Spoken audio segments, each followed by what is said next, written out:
खुदा बाप बेटे रूल उसके नाम से आमीन। मेरा नाम सैमुअल कोकर है और मैं कराची में खुदा की खिदमत करता हूँ। मैं शुक्रिया अदा करता हूँ ग्रेस नेटवर्क टेलीविज़न के लिए और अपने भाई दानिश पीटर के लिए जो इस टेलीविज़न के इंचार्ज हैं, CEO हैं। खुदावंद इनको कसरत की बरकत दे।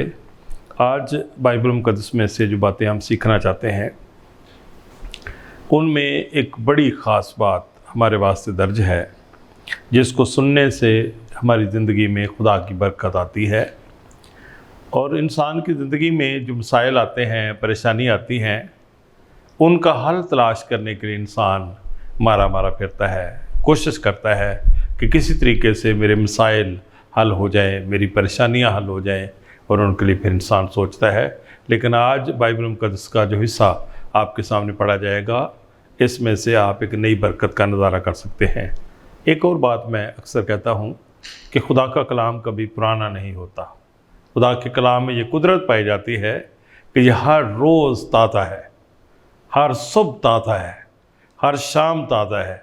और जब भी आप बाइबल पढ़ेंगे इसमें से आपको नई राज की बातें मिलेंगी।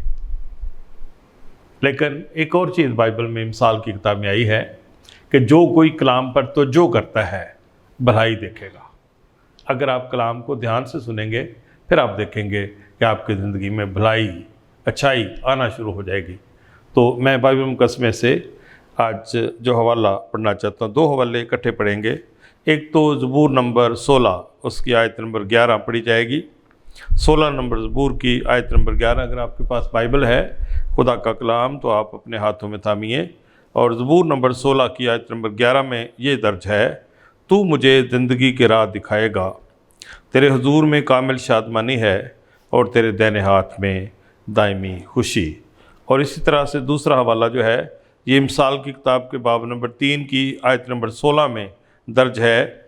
इसमें लिखा है, उसके दाहिने हाथ में उम्र की दराज़ी है और उसके बाएं हाथ में दौलत व इज़्ज़त। खुदावंद हमें अपने कलाम के वसीले कसरत की बरकत बख्शे, आमीन। 4 चीज़ें ऐसी हैं जिन पे आज हम बात करना चाहते हैं, और ये ऐसी बातें हैं, ऐसी चीज़ें हैं जिनकी तलाश में हर इंसान दौड़ता फिरता है, भागता फिरता है। कभी वो शहर चेंज करना चाहता है, कभी वो मुल्क चेंज करना चाहता है, कभी वो इलाका चेंज करना चाहता है, कभी वो घर चेंज करना चाहता है। पता नहीं क्या क्या इंसान सोचता है कि किसी तरीके से मुझे ये चीज़ें हासिल हो जाएं जिनका ज़िक्र आज हम बाइबल मुक़द्दस में से सीखना चाहते हैं। मुझे बातन का इत्मीनान हासिल हो जाए, जो बेकरारी बेचैनी सी रहती है, जो मुझे हर वक्त फ़क़रात घेरे रहते हैं, जो परेशानियां हर वक्त घेरा डाल के रखती हैं, जिनकी ज़द में आके कई तरह की बीमारियों ने मुझे घेर लिया है, इसके लिए इंसान परेशान होता है। खुश होने के लिए, इत्मीनान पाने के लिए, दौलत पाने के लिए, दौलत हासिल हो जाए, किसी तरीके से भी मुझे दौलत मिलनी चाहिए। दौलत लेने के लिए इंसान फ़र्क तरीके आजमाता है, लेकिन बाइबल ने उसका इलाज बता दिया है। एक और चीज़ है उम्र की दराज़ी, लंबी उम्र। उम्र की दराज़ी हर बंदे की ख्वाहिश है। हर बंदा चाहता है कि मुझे लंबी उम्र मिले और मैं ज़्यादा साल दुनिया में रहना चाहता हूँ, दुनिया की कई बहारें मैं देखना चाहता हूँ। ये भी बाइबल मुक़द्दस में लिखा हुआ है। एक और चीज़ है इज़्ज़त। इज़्ज़त बनाने के लिए इंसान जो है वो कोशिश करता है कि मेरी इज़्ज़त बन जाए, मुआशरे में मुझे लोग जाने, मुझे नाम से जाना जाए, मेरी पहचान हो जाए, जानकारी हो जाए लोगों को कि फ़लाँ बंदा कैसा है। लेकिन बाइबल में उसका भी दर्ज किया गया है। सबसे पहली बात जो हम आज सीखना चाहते हैं, खुदा के दोनों हाथों में बरकतें। दोनों हाथ जो हैं ये बरक़ात से भरे हुए हैं। आपको किसी जगह जाने की ज़रूरत नहीं है। आपको शहर, आपको घर, आपको मुल्क, आपको कुछ तब्दील करने की ज़रूरत नहीं है। एक काम करना पड़ेगा, अपने खुदावंद के हाथों के नीचे आना। खुदावंद के हाथों के नीचे आने का मतलब है खुदावंद की पाक हजूरी में आना, उसके साथ रिश्ता जो है उस्तवार करना, उसके साथ अपने रिलेशन को गुड करना, ये बहुत ज़रूरी है। अगर आपका रिश्ता खुदा के साथ बेहतर है, आप अपने खुदा के हाथों के नीचे रहते हैं, आप अपने खुदा की ताबेदारी करते हैं और जो कुछ आपका खुदावंद आपको करने के लिए हुक्म देता है, अगर आप वो अमल करना शुरू कर देते हैं, फिर आपको परेशान होने की ज़रूरत नहीं है। कलाम पाक में ज़बूर की किताब में 16 नंबर ज़बूर की आयत नंबर 11 में आपने पढ़ा है, ये दाऊद का मज़मूर है और इसमें लिखा है कि तू मुझे कामिल शादमानी देता है, तेरी पाक हजूरी में कामिल शादमानी है। जिस शादमानी में कोई कमी नहीं है वो खुदावंद की पाक हजूरी में आने से मिलती है। तेरे दाहिने हाथ में दायमी खुशी है, ना ख़त्म होने वाली खुशी जो है ये खुदावंद खुदा की पाक हजूरी में उसके दाहिने हाथ के नीचे रहने से मिलती है। एक खुशी वो है जो फितरती है, उसमें हर बंदा शरीक है, कोई भी खुशी मना सकता है। गरीब है, अमीर है, अपने घर में रहता है, किराए के मकान में रहता है, बहुत बड़ा दौलतमंद है, झोंपड़ी में रहता है, कोई ये फ़र्क नहीं पड़ता है। आप खुशी मना सकते हैं। आपको खुदा ने साहिब औलाद किया है, खुशी मनाएं। आपको कोई और ऐसी बरकत मिली है, आप खुशी मनाएं, कोई मना नहीं करता है। एक और होती है गैर फितरती खुशी, ये पैसे लगते हैं तो खुशी आती है। जब तक आपके पास पैसे हैं, आप पैसे खर्च करते रहेंगे, खुशी आती रहेगी, आप खुशी मनाते रहेंगे। ये पैसे की खुशी है। पैसे ख़त्म हो गए, साथ ही आपकी खुशी भी तमाम हो जाती है। एक खुशी वो है जो खुदावंद की पाक हजूरी में आने से मिलती है और इस पर पैसे नहीं लगते, बगैर पैसे के। आपके पास कोई पैसे नहीं है तो भी खुशी आती है। कलाम पाक में से अगर आप पतरस का पहला ख़त पढ़े, अगर आपके पास बाइबल है, आप पतरस का पहला ख़त निकालिए, पहले बाब की 8वीं आयत पढ़े तो वहाँ पर लिखा है, उससे जो मोहब्बत हम रखते हैं बेदेखे, खुदावंद मसीह से बेदेखे मोहब्बत रखते हैं। वो ऐसी मोहब्बत है जिसके लिए मैं ज़रा हवाला पढ़ना चाहता हूँ ताकि आपको भी आसान लगे और आप भी इसको देख सकते हैं। पतरस के पहले ख़त में से अगर आपके पास किताब मुक़द्दस है तो अपनी बाइबल खोल कर इसको ज़रूर देख, और अगर नहीं है तो आप गौर से सुनिए ताकि आपको खुदा के कलाम में से बरकत मिले।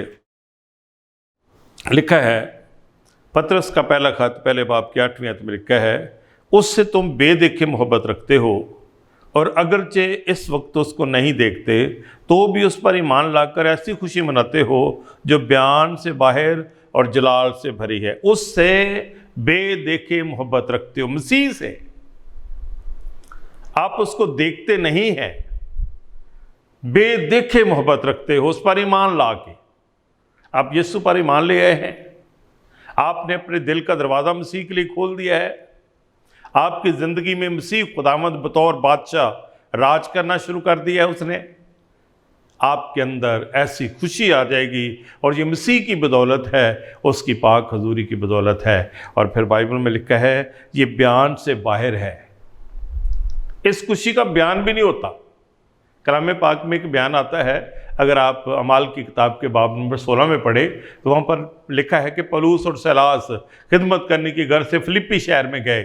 यूरोप में ये पहला ट्रिप है उनका। वहाँ पर गए और वहाँ पर लिखा है एक लड़की जिसमें गैबदान रूह है वो उन्होंने निकाल दी।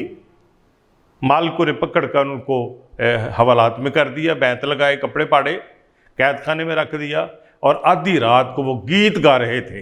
कलाम पाक में लिखा है कि जब खुश हो तो हम उनके गीत गाओ। जिस बंदे को बैंत लगे हों, जिस बंदे के कपड़े फाड़ दिए गए हों, जिस बंदे को घसीटा गया हो, वो बंदा आधी रात को भला गीत गाता है। ज़्यादा लोग शिकायत करते हैं, बुड़बड़ाते हैं, बातें करते हैं, लेकिन ये दो खुदा के बंदे ऐसे हैं जिनके अंदर वो खुशी है जो ईमान लाने के वसीले से उनके मन में थी, और इस खुशी ने उनको रोशन किया हुआ था। और आधी रात को वो गीत गा रहे थे, हम्द कर रहे थे, दुआ कर रहे थे, और लिखा है भूचाल आया, कैद खाने की नींव हिल गई और उनकी बेड़ियाँ खुल गईं। इस तरह से मौजूदा हुआ था। ये खुशी ऐसी है जो बयान से बाहर और जलाल से भरी है।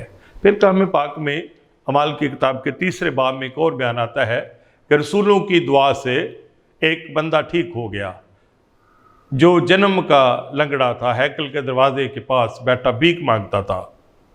मौजूदा होने के बाद हलचल मच गई और फिर लिखा है कि इनको उन्होंने पकड़ा, इनको हवालात में रख दिया रसूलों को, और फिर लिखा है कि उन्होंने सख्ती से मना किया और बैंत लगाए और इस तरह से सजा वगैरह दी और कहा कि यीशु का नाम लेकर मुनादी न करना।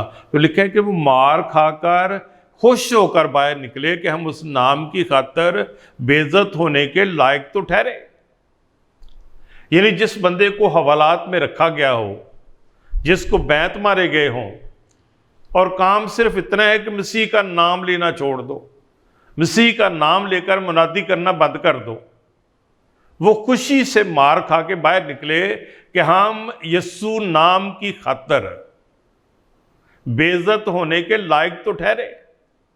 आप अंदाजा कर सकते हैं कि ये खुशी जो खुदावंद मसीह के साथ रहने से, उसके हाथ के नीचे रहने से मिलती है, ये ऐसी खुशी है जो वाकई ईमानदार को ताज़ा दम कर देती है। और ये किसी जगह से नहीं मिलती है, एक ही जगह है, और वो खुदावंद मसीह की पाक हुजूरी। दाहिने हाथ के नीचे एक और बरकत का जिक्र सुलेमान ने किया है। सुलेमान बादशाह ने किया है कि उसके दाहिने हाथ के नीचे उम्र की दराजी है। अगर आपका दिल चाहता है कि आप लंबी उम्र पाएं, तो फिर आपको ये अमल भी करना है, अपने खुदा के हाथ के नीचे रहना है। लंबी उम्र, कलाम पाक में लिखा है, तो अपने बाप की और माँ की इज्जत कर, तेरा भला होगा और तेरी उम्र दराज होगी। वालिदैन की ताबेदारी करने के नतीजे में भी लंबी उम्र आती है। खुदा के कलाम के जो अहकामात बाइबल में दर्ज हैं हमारे वास्ते, इन पर अमल करने के वसीले भी उम्र की दराजी आती है। अगर आप बाप की माँ की इज्जत करते हैं, उनका एहतराम करते हैं, आपकी उम्र बढ़ेगी।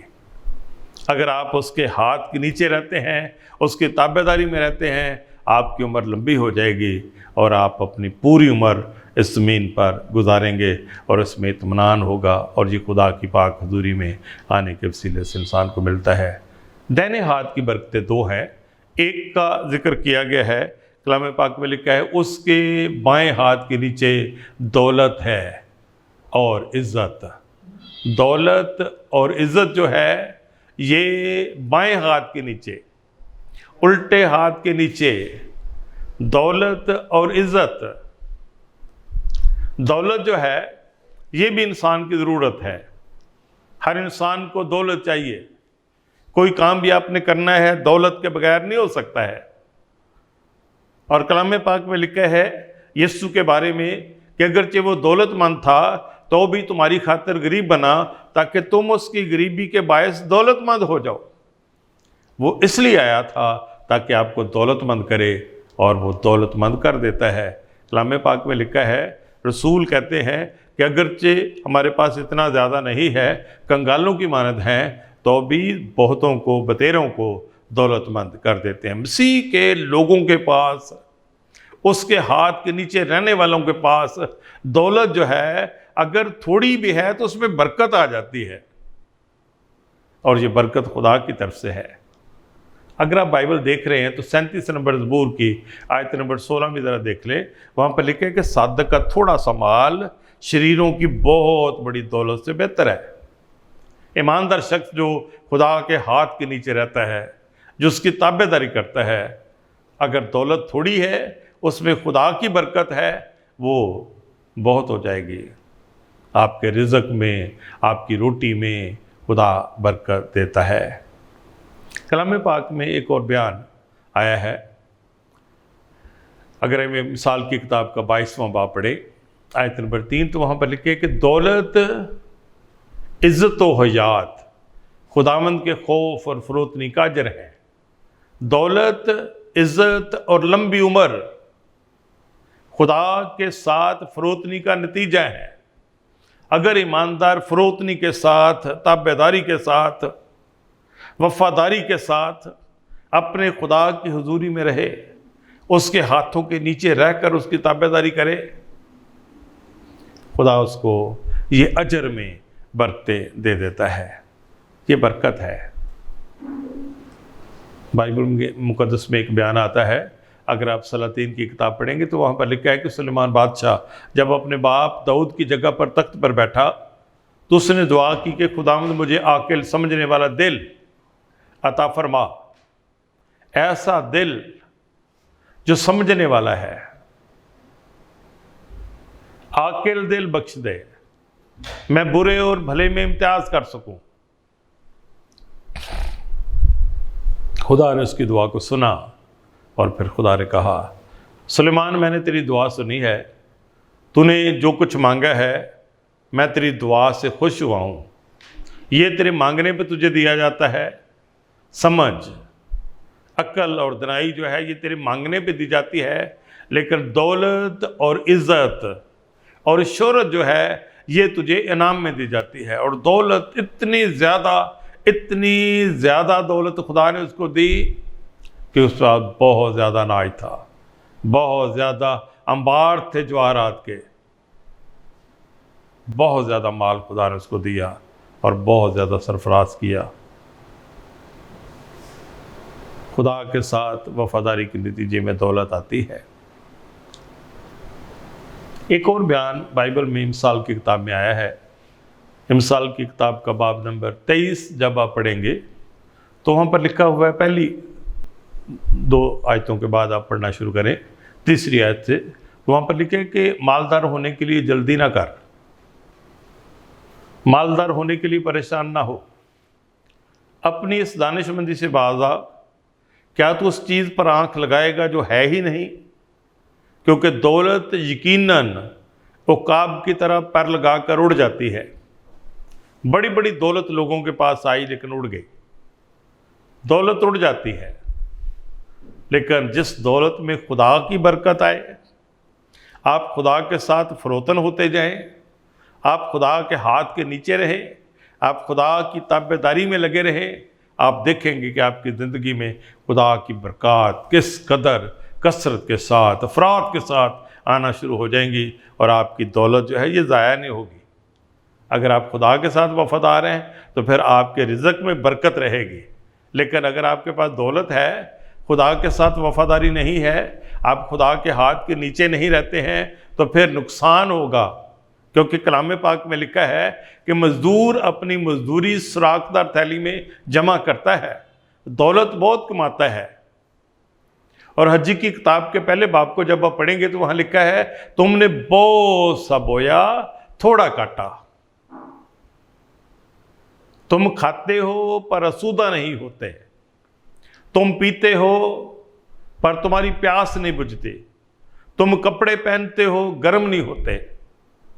जब खुदा की बरकत आएगी, खुदा के हाथ के नीचे रहेंगे, खुदा की ताबेदारी करते रहेंगे, फिर आप देखेंगे कि खुदा की बरकत किस कदर आपकी ज़िंदगी में जारी रहेंगी। और ये बरकत हासिल करने के लिए किसी दूर जगह जाने की ज़रूरत नहीं है। एक और बरकत है, उसका जिक्र भी किया गया है इमसाल की किताब के 3रे बाब में, ये है इज़्ज़त। इज़्ज़त बनाने के लिए भी इंसान बड़ी कोशिश करता है, मेरी इज़्ज़त बन जाए, लोग मुझे जाने, मेरी पहचान हो जाए। इज़्ज़त के लिए इंसान कई दफ़ा बहुत सारा कर्जा भी उठा लेते हैं। शादियों पे आपने देखा होगा, इज़्ज़त बनाने के लिए लोग बड़े पैसे लगा देते हैं और बाद में कर्जा उतारते रहते हैं। लेकिन कलाम पाक में एक बयान आया है, इज़्ज़त तेरी वधावेगा याकूब दा खुदा। अगर आसमानों से खुदा ने आपकी इज़्ज़त बढ़ा दी है, फिर आपकी इज़्ज़त को कोई इंसान नुकसान नहीं पहुंचा सकता है। ये इज़्ज़त खुदा की तरफ से है, और ये इज़्ज़त ऐसी है जो अंजील सुनाने के वसीले से, खुदा के पाक कलाम पर अमल करने के वसीले से, खुदावंद की पाक हजूरी में रहने के वसीले से मिलती है। कलाम पाक का एक हवाला मैं आपको याद करवाता हूँ, यूहन्ना की इंजील में दर्ज है, लिखा है जो कोई मेरी खिदमत करेगा बाप उसकी इज्जत करेगा।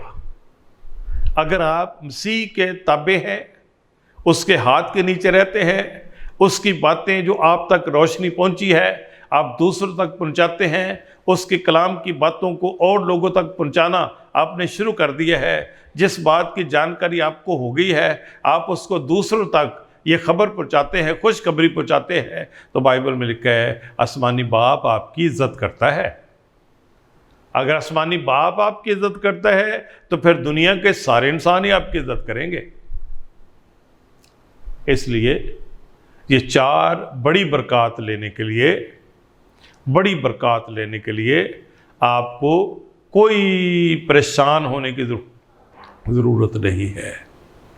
आपके खुदा ने ये बरक़ात अपने हाथ में रखी हैं, उसके हाथों के नीचे रहिए, उसके ताबेदारी करते रहिए, उसके साथ अपना राब्ता जो है उसको टूटने न दीजिए। दाहिने हाथ के नीचे भी बरकते हैं, बाएं हाथ के नीचे भी बरकते हैं। आप अपने घर में डेरा लगाएं, कपड़ा बिछाएं, बैठ जाएं, अपने खुदावंद को कहें ऐ खुदावंद मैं तेरे हाथ के नीचे हूँ, मैं तेरी पाक हजूरी में आ गया हूँ, अपना कुदरत वाला हाथ, अपना रहम वाला हाथ मुझ पर बढ़ा और अपनी बरकत को जारी कर दे। आप देखेंगे कि आपकी ज़िंदगी बदल जाएगी, आपके हालात बदल जाएंगे, आपकी सोचों में तब्दीली आ जाएगी।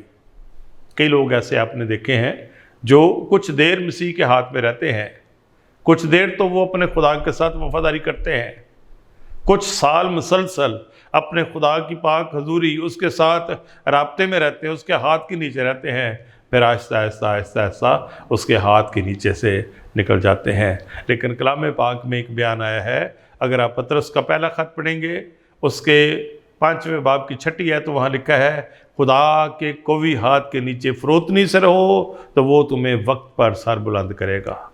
खुदा के कवी हाथ के नीचे फरोतनी से रहो तो वो तुम्हें वक्त पर सर बुलंद करेगा।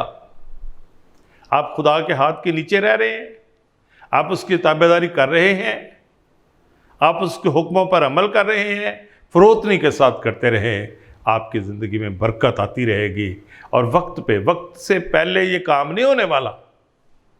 कई दफ़ा इंसान जल्दबाजी में कहता है चलो इधर नहीं काम बना तो फिर उधर चलते हैं, उसके हाथ के नीचे से निकलकर दूसरी जगह पर चले जाते हैं गैर मबूदों के पीछे। लेकिन ज़बूर की किताब में आता है गैर मबूदों के पीछे दौड़ने वालों का काम बढ़ जाएगा, मसला ख़राब हो जाएगा।